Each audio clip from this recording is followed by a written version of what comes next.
Hello बच्चों, ये computer science का क्वेश्चन पेपर है। Class 12th computer science. इसमें हम लोग को पता है कि क्या क्या क्वेश्चंस आने वाले हैं। इस बार जो सीबीएसई ने सैम्पल क्वेश्चन पेपर शेयर किया है उसके थ्रू हमको पता है कि 5 मार्क्स का स्टैक आने वाला है और 10 मार्क का नेटवर्किंग के क्वेश्चंस एंड और माई एसक्यूएल से 20 मार्क्स का क्वेश्चन। टोटल 35 मार्क्स का पेपर है, 2 घंटे का पेपर है। तो यहाँ पे जो सैम्पल पेपर क्वेश्चंस हैं उसी से आपको समझ में आ जाएगा कि किस टाइप के क्वेश्चंस आने वाले हैं और हमको क्या लिखना है। तो 95 प्लस इजीली स्कोर हो सकता है क्योंकि कुछ क्वेश्चंस सेम रिपीट होते हैं हर साल। जैसे लेआउट टोपोलॉजी में लास्ट क्वेश्चन जो क्वेश्चन नंबर 13 में केस स्टडी में लेआउट पूछा जाता है, स्टार टोपोलॉजी लिखना पड़ता है उसमें।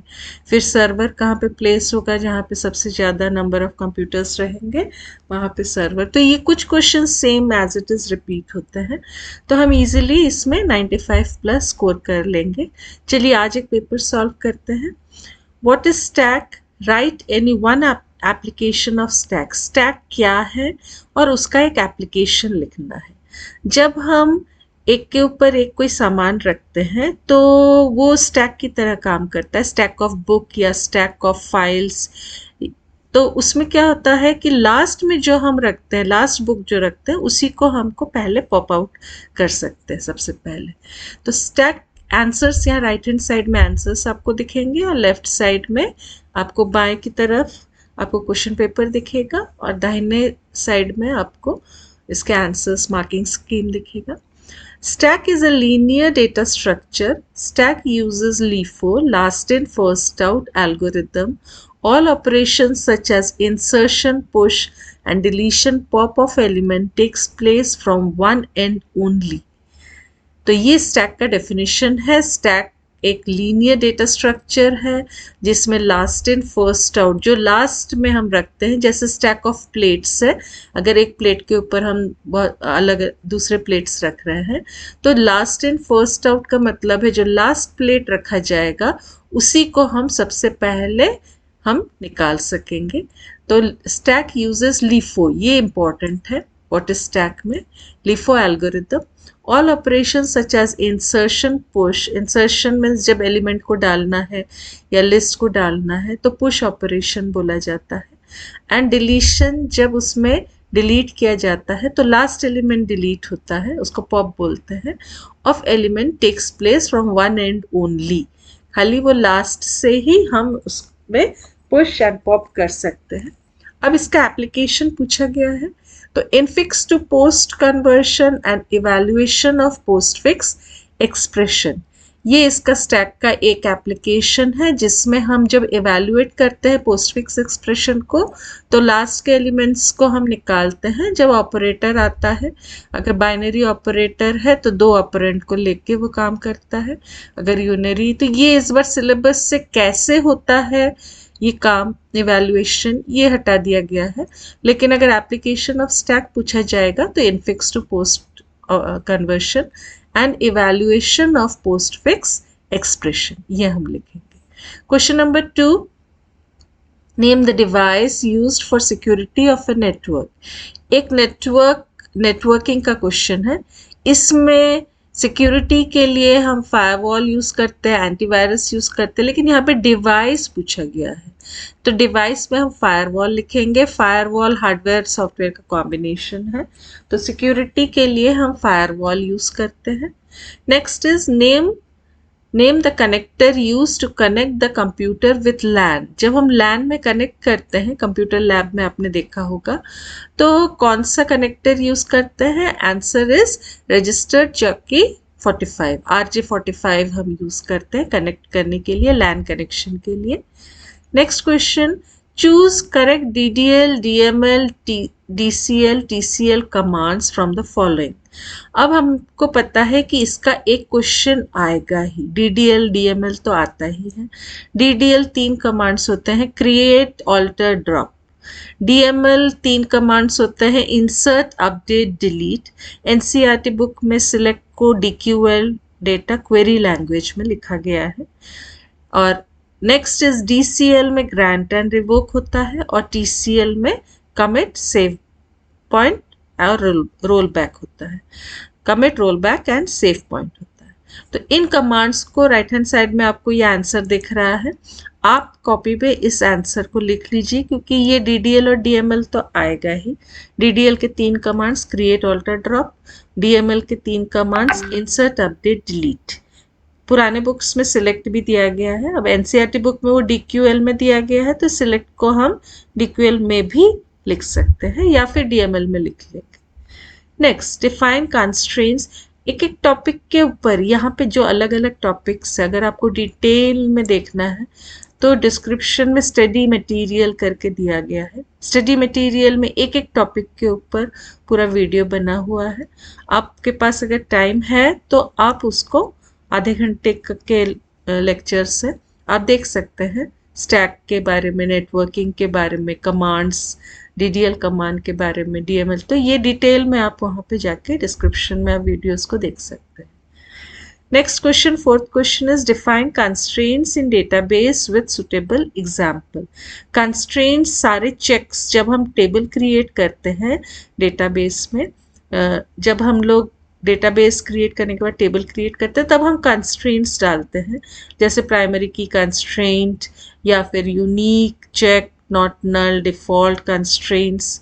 तो कंस्ट्रेंट्स क्या होते हैं, इसका आंसर दिया है, constraints are some special features which are applied on any column attribute of a relation. Constraints are the checks which are applied on a column while creating the table.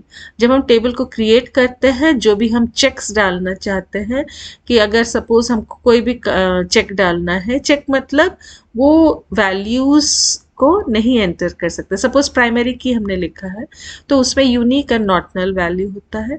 Null value कोई user उसमें नहीं डाल सकता है या फिर repeated value नहीं डाल सकता है। तो constraints are checks which are given while creating the table, applied on a column while creating the table. Next question is write SQL command on the basis of table hospital. ये hospital table दिया गया है, इसके नीचे इसके SQL commands है। To add a new column as address of type characters in table hospital. Hospital table में हमको एक न्यू कॉलम ऐड करना है, एड्रेस। तो उसके लिए हम हमेशा ऑल्टर टेबल, टेबल नेम, यहाँ पे टेबल का नाम हॉस्पिटल है, तो आंसर में हम लिखेंगे alter table hospital, add address char in bracket size, semicolon. इसमें ये ब्रैकेट अगर नहीं, ऐड के बाद ब्रैकेट दे भी सकते, नहीं भी दे सकते हैं, कंपलसरी नहीं है। तो alter table hospital, add, column name is address, data type is char and in bracket उसका साइज 20 दिया गया है। तो जो अगर क्वेश्चन पेपर में नहीं दिया है साइज, तो हम अपने से साइज डाल देंगे, सेमीकोलन। यहाँ कैर के जगह वैर कैर 2 भी लिख सकते हैं, बाकी यहाँ टाइप कैरेक्टर्स दिया है तो कैर भी सही है।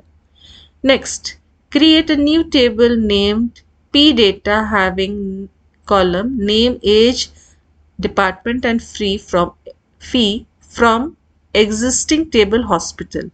एक टेबल से हम दूसरे टेबल को बनाने के लिए हम create table, second table name, जो न्यू टेबल नेम दिया गया है, एज सिलेक्ट, क्या क्या कॉलम सिलेक्ट करना है, from the old table name. तो यहाँ पे आप आंसर देखिए, क्रिएट टेबल P data, ये न्यू टेबल नेम है, as select column names from hospital.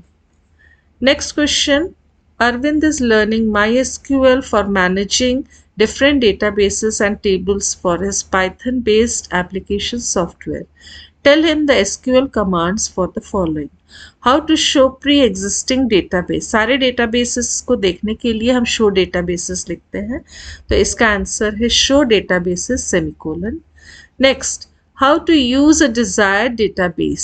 एक डेटाबेस को यूज करने के लिए हम use name of the database, database name, semicolon.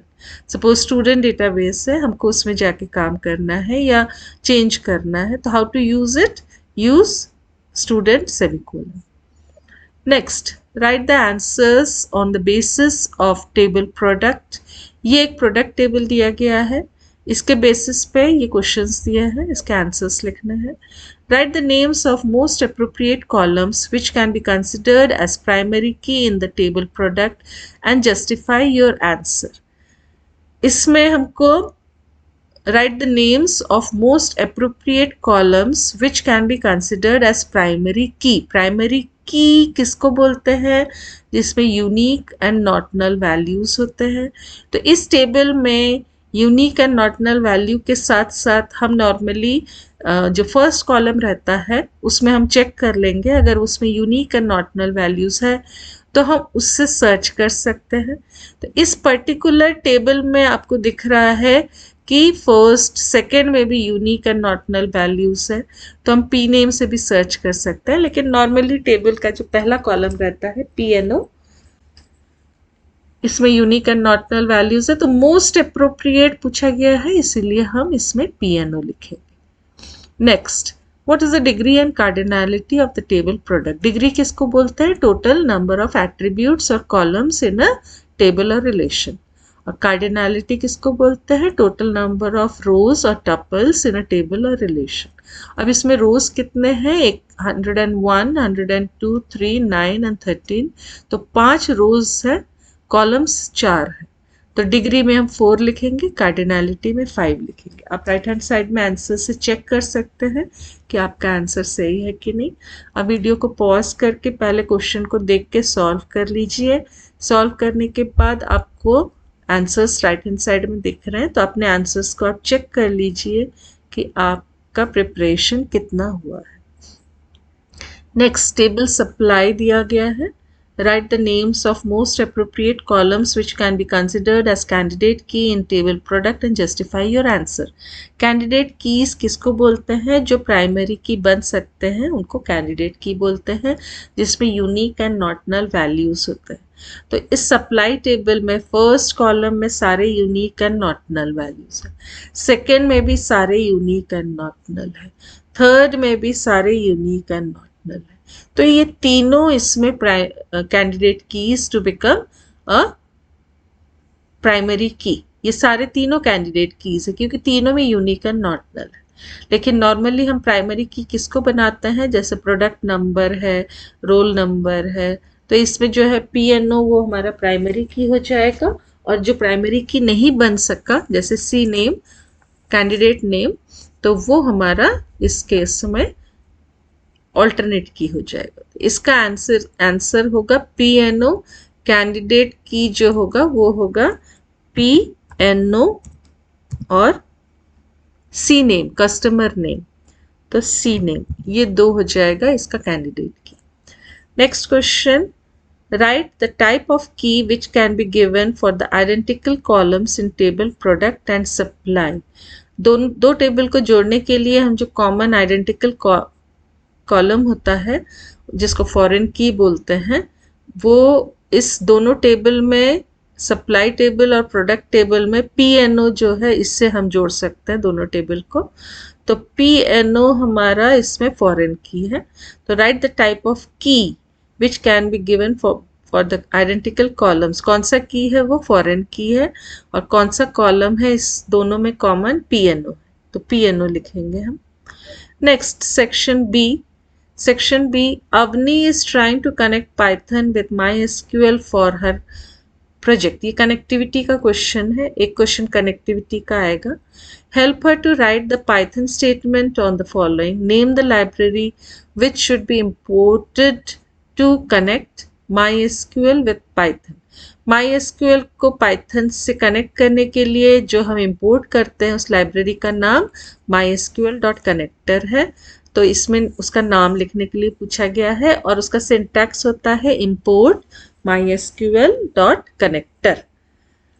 Next, name the function used to run SQL query in Python.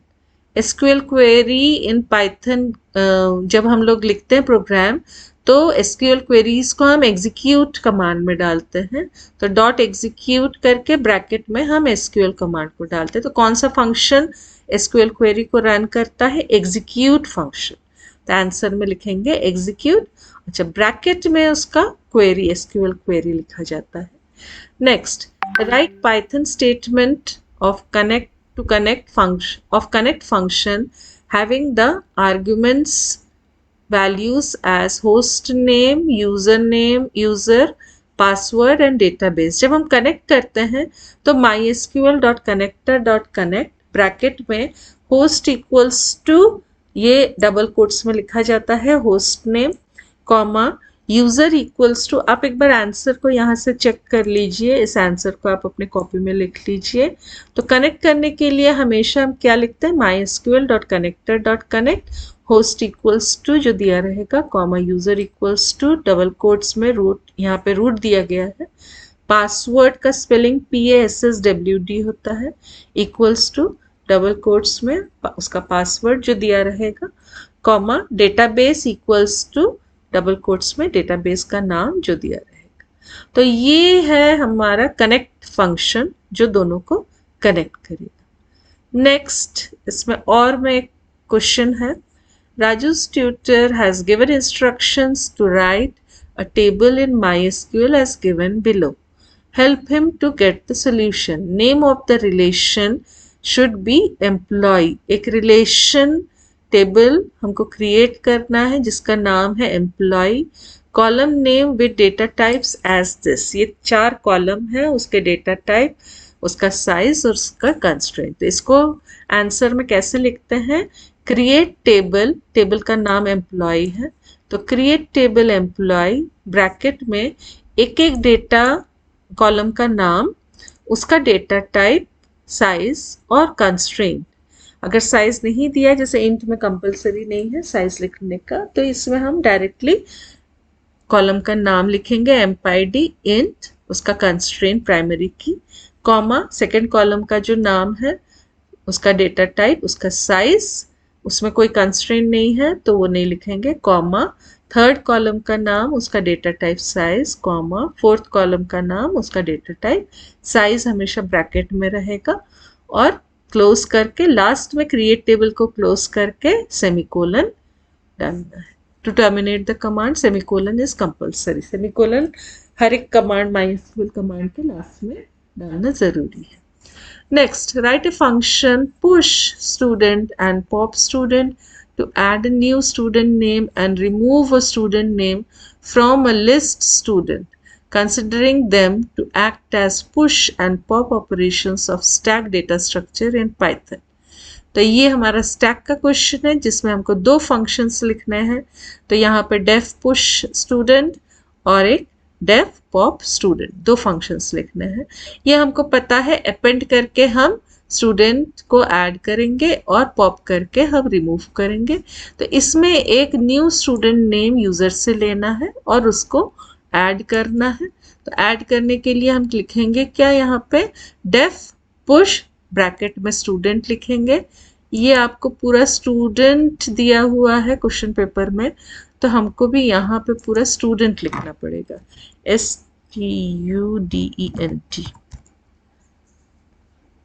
जो question paper में दिया रहेगा आप उसको चेंज मत कीजिए, एज इट इज आपको यहाँ पे लिखना पड़ेगा, student.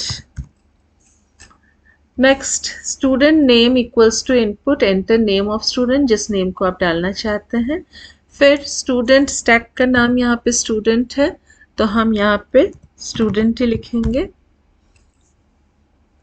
Student dot append bracket में स्टूडेंट नेम, ये एक ही लाइन में होगा ये पूरा, student name bracket close.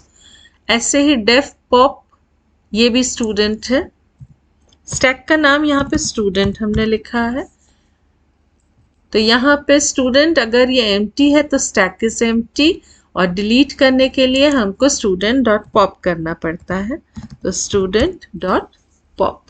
Question paper में स्टूडेंट दिया हुआ है स्टैक का नाम, इसीलिए हमने हर जगह स्टैक STK की जगह हर जगह हमने स्टूडेंट डाल दिया। Next question, give the output of the following SQL statement using the table club. इसका आउटपुट लिखना है हमको। तो जो फर्स्ट है वो है select C name from club where sports equals to chess, जहाँ पे chess है उसका C name club name, तो chess में अमृता है, कृष्णा है, 2 ही chess है यहाँ पे, और इसका सी नेम अमृता है पहले वाले का, सेकंड का कृष्णा। तो यहाँ पे हम सी नेम के नीचे अमृता और कृष्णा, तो आंसर आप राइट हैंड साइड में देख लीजिए। Next question is select name age from club where age between 25 and 35। अब यहाँ पे एज देखेंगे जिसका 25 से 35 के बीच में है। जब बिटवीन यूज होता है तो ये वैल्यूज भी इंक्लूसिव होते हैं, 25 एंड 35 इज ऑल्सो उसी में इंक्लूड होता है। तो 25 और 35 को भी लेना है इसमें। तो पहला है 35 अमृता, सेकेंड 28 अमृत, थर्ड 33 मंजू, फोर्थ 35 विराट। तो आप इसमें जो 25 से 35 के रेंज में है वो सारे एजेस को एज के नीचे और उसके सामने उसके क्लब का नाम, जो भी नाम है वो नाम लिखना है, क्योंकि क्वेश्चन पेपर में नेम कॉमा एज दिया गया है। Next question is select count distinct sports from club. Distinct sports मतलब जो स्पोर्ट्स है, यहाँ पे स्पोर्ट्स का नाम चेस, क्रिकेट, वॉलीबॉल, कराटे। तो डिस्टिंक्ट का मतलब रिपीट को नहीं लेना है, फिर से चेस रिपीट हुआ है, कराटे एंड क्रिकेट, उसको रिपीट को नहीं लेना है। डिस्टिंक्ट मीन्स एक बार विदाउट रिपीटेशन इसको काउंट करना है। तो इसमें 4 है, चेस, क्रिकेट, वॉलीबॉल, कराटे, तो आंसर में 4। राइट हैंड साइड में आप आंसर देख लीजिए, 4 लिखा हुआ है थर्ड का आंसर। Next question, min age from club where gender equals to female. Female का मिनिमम एज लिखना है। तो हम यहाँ पे एज में जाएंगे और जहाँ पे फीमेल है उसके एजेस को ले लेंगे। तो यहाँ पे 3 फीमेल है, एक 35 एज, एक 23 एज और एक 33। तो 23 एज मिनिमम है, तो ये आंसर में हम मिनिमम एज ऑफ फीमेल दिया है तो 23 लिखेंगे। Next, select sum pay from club where do app is this. तो यहाँ पे हम डेट देख लेते हैं, जिस डेट में 34/2005 है उसका पे का सम करना है। 34/2005 का कितने लोगों का पेमेंट हुआ है, इसमें लेस देन 34/2005। तो 34/2005 से लेस वाले का, तो 2005 से लेस में एक ये 2004 है, तो इसका ले लेंगे 4687, ये ले लेंगे। और नेक्स्ट फिर 2005 से जो छोटा है तो ये एक है 2003। एक ही कंडीशन इसमें दिया है कि जिसका 34/2005 से कम है। तो यहाँ पे 2005 से कम 1 2 3 4 वैल्यूज, इक्वल टू तो नहीं आएगा, खाली लेस आएगा। लेस में हमको लास्ट वाले को नहीं लेना है, तो लेस में खाली 3 वैल्यूज आएंगे, 2004, 2003, 2004। तो इसको हम प्लस कर देंगे, 4687 प्लस 1256 प्लस 1720, जो वैल्यू आएगा उस वैल्यू को हमको लिखना है। यहाँ पे शायद वैल्यू गलत दिया गया है, क्योंकि ये 2004 इज लेस देन 2005 और इसका सॉरी पे इज हियर, पे मैंने गलत देखा था, पे इधर है 1300 प्लस 1100 प्लस 1250। तो आंसर कितना आ रहा है 3650। Yes correct, answer is correct, 3650 is correct. इसमें पे देखना था आपको, सम ऑफ पे लिखा गया है तो पे आपको देखना है। Next question, select C name age from club where gender equals to male, order by age descending. Descending means बड़े से छोटा एज को अरेंज करना है मेल का, और उसमें क्लब नेम और सी नेम और एज को डिस्प्ले कराना है। तो पहले हम मेल में आ जाएंगे, 37, 28, 36 और 35। तो डिसेंडिंग ऑर्डर में डिस्प्ले होगा, तो पहले 37, फिर 36, फिर 35, फिर 28, उसके सामने उसका सी नेम आ जाएगा। So this is over. Now section C में 4 के 3 क्वेश्चंस होंगे, 11, 12, 13, 4 मार्क्स के। केस स्टडी भी आ सकता है। So let us start with section C. Section C को हम लोग अभी सॉल्व करेंगे। Consider the following tables: books and issued. Write SQL commands for the statements 1 to 4. ये टेबल दिया हुआ है, बुक, ये इश्यूड. अब display book name and author name and price of computer type books. तो इसको हम लोग देख लेंगे कि टाइप हमारा कंप्यूटर होना है, हमको बुक का नाम, ऑथर का नाम और प्राइस. तो हम इसमें देख लेते हैं बुक का नाम, ऑथर का नाम और प्राइस. तो एक ही टेबल में है, बुक्स टेबल में ही आपको तीनों मिल जा रहा है. तो इसमें डायरेक्टली हम लिख लेंगे सिलेक्ट नेम के लिए, बुक नेम के लिए बी नेम है, ऑथर नेम के लिए एयू नेम है और प्राइस के लिए प्राइस है. From books where type equals to computer को सिंगल कोट्स या डबल कोट्स में लिखेंगे. तो ये एक ही टेबल का क्वेरी है. इसमें अगर क्वेश्चन पेपर में हमको ये दिख रहा है कि दो टेबल्स से हमको डेटा लेना है, तो फ्रॉम करके दोनों टेबल का नाम लिख के दोनों टेबल का जो कॉमन कॉलम है BID, उससे हमको ज्वाइन कराना पड़ेगा. तो पहले आप क्वेश्चन को अच्छे से पढ़ के देख लीजिए कि वो एक टेबल से रिलेटेड है कि दो टेबल से रिलेटेड है. फर्स्ट क्वेश्चन एक ही टेबल से रिलेटेड है. Second question, to increase the price of all the computer books by 50. जब इंक्रीज, डिक्रीज, चेंज आता है तब हम अपडेट यूज करते हैं. अपडेट टेबल नेम, टेबल का नाम बुक्स है. Set price equals to price plus 50 where type equals to computer. Computer के बुक्स का प्राइस खाली 50 से इंक्रीज करना है. आपको यहाँ पे आंसर दिख जाएगा. Update books, set price equals to price plus 50 where type equals to computer, single quote या डबल कोट्स में कंप्यूटर आपको लिखना. लास्ट में सेमीकोलन लगाना compulsory. Next, show the details of all books in ascending order of their prices. तो इसमें order by use करना है, प्राइस खाली प्राइस असेंडिंग ऑर्डर में, और डिटेल्स मतलब स्टार यूज करेंगे. तो select star from books order by price semicolon. इस आंसर में हम अगर ASC नहीं भी लिखे तो भी सही है, और अगर ASC लिखते तो भी सही है. बाय डिफॉल्ट ASC होता है. तो इस आंसर को दो तरीके से लिखा जाएगा, आप और करके दोनों लिख दीजिए. Select star from books order by price semicolon, और select star from books order by price ASC semicolon. Next, to display book ID, book name and quantity issued for all books which have been issued. सारे books का book ID, book name and quantity. Quantity जो है वो दूसरे table में है. तो ये हमारा जॉइन का क्वेश्चन है. जॉइन कराने के लिए फ्रॉम दोनों टेबल का नाम लिखना पड़ेगा, और वेयर में हम दोनों टेबल को जॉइन करेंगे. कॉमन कॉलम कौन सा है? BID है. तो इसका आंसर आप देखिए, सिलेक्ट बुक डॉट BID.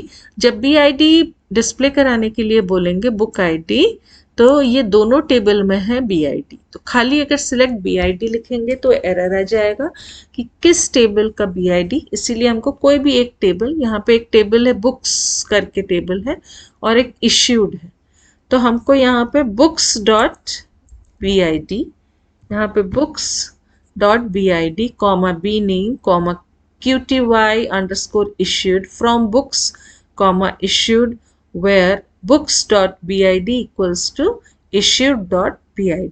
आप इसको पॉज करके एक बार अच्छे से समझ लीजिए कि कैसे ये क्वेश्चन है और ये आंसर. लेफ्ट में क्वेश्चन आपको दिख रहा है और राइट में आपको आंसर दिख रहा है. नेक्स्ट क्वेश्चन इज, अब ये क्वेश्चन नंबर 12 का जो क्वेश्चन है ये नेटवर्किंग के ऊपर है, केस स्टडी है. Name a network topology which is used to maximise speed and make each computer independent of network.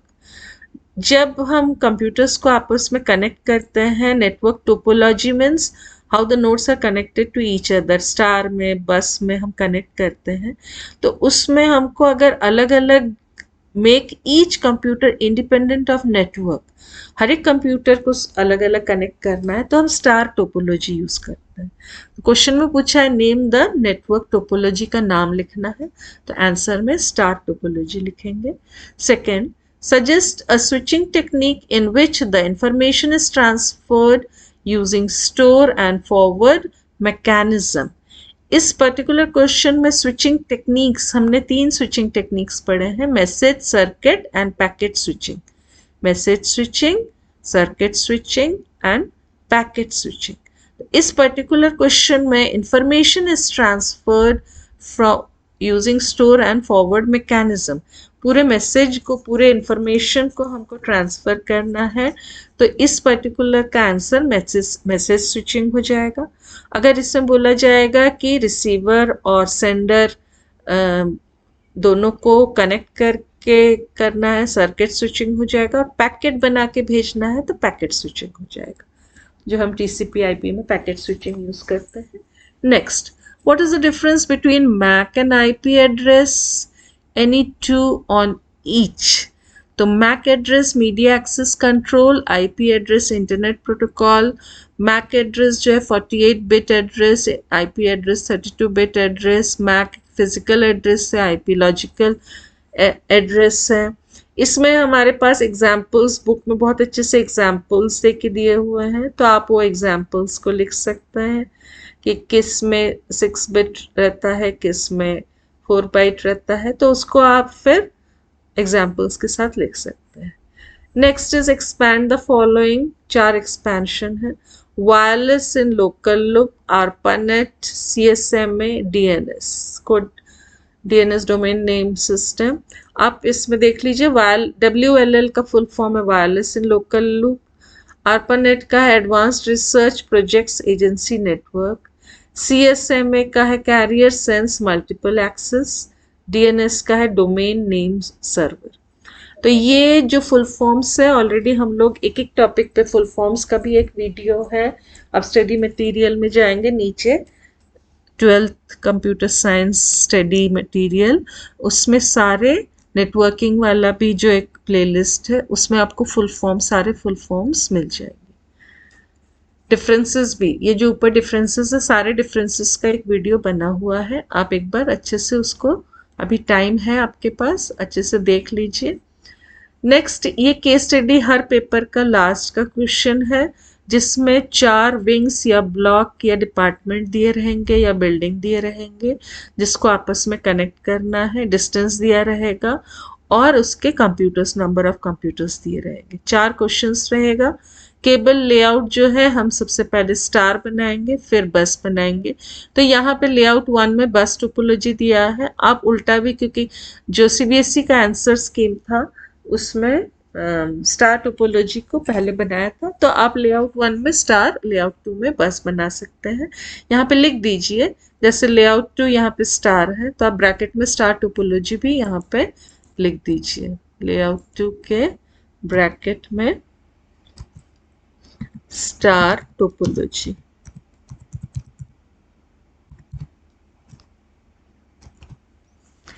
Star topology में आप नंबर ऑफ कंप्यूटर्स देखिए, रिसर्च लैब में सबसे ज़्यादा कंप्यूटर है, तो रिसर्च लैब को बीच में रख के उससे तीनों डिपार्टमेंट या बिल्डिंग को आपको ज्वाइन कर देना है। तो ये फर्स्ट का आंसर हो गया।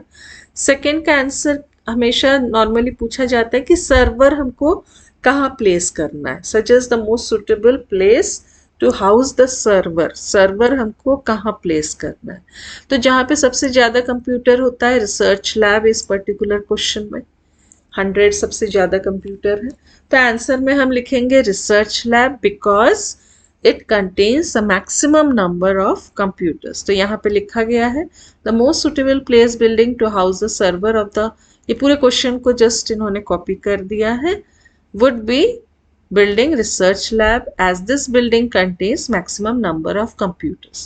आप अगर खाली research lab because it contains maximum number of computers लिखेंगे तो भी correct। थर्ड इसमें है suggest the placement of the following device with justification। Repeater कहाँ प्लेस होगा, स्विच। रिपीटर जहाँ पे भी 100 मीटर्स से ज़्यादा होता है, जैसे यहाँ पे स्टार टोपोलॉजी में आपको रिसर्च से अकाउंट, स्टोर और पैकेजिंग का डिस्टेंस आप देख लीजिए, रिसर्च से अकाउंट का खाली 55 है, नहीं लगेगा रिपीटर। रिसर्च से पैकेजिंग 60 मीटर है, नहीं लगेगा। रिसर्च से स्टोर 180 मीटर है, तो रिसर्च से स्टोर के बीच में एक रिपीटर आपको लगाना है इन स्टार टोपोलॉजी। ये जो स्टार टोपोलॉजी है, इसमें आपको एक खाली लगाना है रिसर्च और स्टोर के बीच में, क्योंकि ये 180 मीटर्स है। तो आप इसमें मेंशन कर दीजिए कि repeater is used where the distance is more than 100 metres. तो यहाँ पे थर्ड का आंसर होगा। लेआउट 1 में कहाँ लगेगा, लेआउट 2 में कहाँ लगेगा, ये लिखा हुआ है। तो लेआउट 2 स्टार टोपोलॉजी में हम स्टोर और रिसर्च के बीच में लगाएंगे। अच्छा, लेआउट 1 में हमने जब कनेक्ट किया है तो यहाँ पे अकाउंट से स्टोर को कनेक्ट किया है, अकाउंट से स्टोर 150 मीटर किया है। उसके बाद हमने स्टोर से लेके, ये आप देख लीजिए, जब हम स्टार में बस में कनेक्ट करते हैं हम शॉर्टेस्ट डिस्टेंस लेते हैं। शॉर्टेस्ट डिस्टेंस में हम अकाउंट से रिसर्च 55 मीटर है, इसके बाद रिसर्च से पैकेजिंग 60 मीटर है, इसके बाद पैकेजिंग से अकाउंट तो कनेक्ट हो चुका है तो बच गया है स्टोर। तो स्टोर और पैकेजिंग के बीच में 160 मीटर है, तो इसके बीच खाली यहाँ पे एक लगेगा आपका, स्टोर और पैकेजिंग के बीच में 160 मीटर है। तो यहाँ पे हम स्टोर और पैकेजिंग के बीच में लेआउट 1 बस टोपोलॉजी में, स्टार में तो आपको समझ में आ गया, रिसर्च और स्टोर के बीच में 180 मीटर है, तो इसमें लेआउट 2 में हम स्टोर और रिसर्च के बीच में लगाए। नेक्स्ट क्वेश्चन, स्विच कहाँ लगता है? स्विच सारे विंग्स में, सारे बिल्डिंग में, क्योंकि सभी में एक से ज़्यादा कंप्यूटर है, कंप्यूटर्स को कनेक्ट करने के लिए हम यूज़ करते हैं। तो आंसर में इन ऑल बिल्डिंग होगा, in all buildings it is used to connect all the computers in each building, ये आंसर है।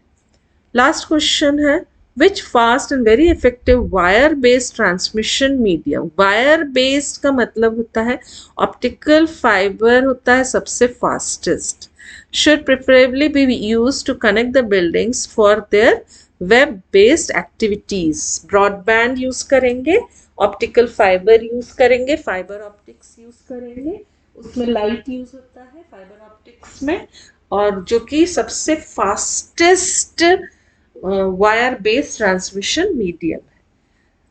3 वायर बेस्ड होते हैं, twisted pair cable, coaxial cable mainly जो होता है, उसमें ऑप्टिकल फाइबर सबसे फास्टेस्ट होता है। तो ये हमारा क्वेश्चन पेपर हो गया। आप सीबीएसई साइट में जाके पेपर का पैटर्न आप चेक कर सकते हैं। इसके अलावा आप अगर प्लेलिस्ट जो डिस्क्रिप्शन में दिए हुए हैं, माई एसक्यूएल का प्लेलिस्ट, नेटवर्किंग का प्लेलिस्ट या क्वेश्चन पेपर का प्लेलिस्ट, आप उसको एक बार जस्ट रन करके जहाँ जहाँ डाउट्स हैं, अगर आपको शुरू से पढ़ना है तो माई एसक्यूएल का प्लेलिस्ट रन करा के माई एसक्यूएल को अच्छे से पढ़ लीजिए। 20 मार्क्स का माई एसक्यूएल आएगा, 10 मार्क्स का नेटवर्किंग आएगा, तो नेटवर्किंग का प्लेलिस्ट भी आप देख लीजिए। 5 मार्क्स का स्टैक आएगा, तो स्टैक का भी आप प्लेलिस्ट देख लीजिए। फिर क्वेश्चन पेपर्स का प्लेलिस्ट है, उसको आप सॉल्व कर लीजिए। तो डिस्क्रिप्शन में सारे प्लेलिस्ट आपको मिल जाएंगे।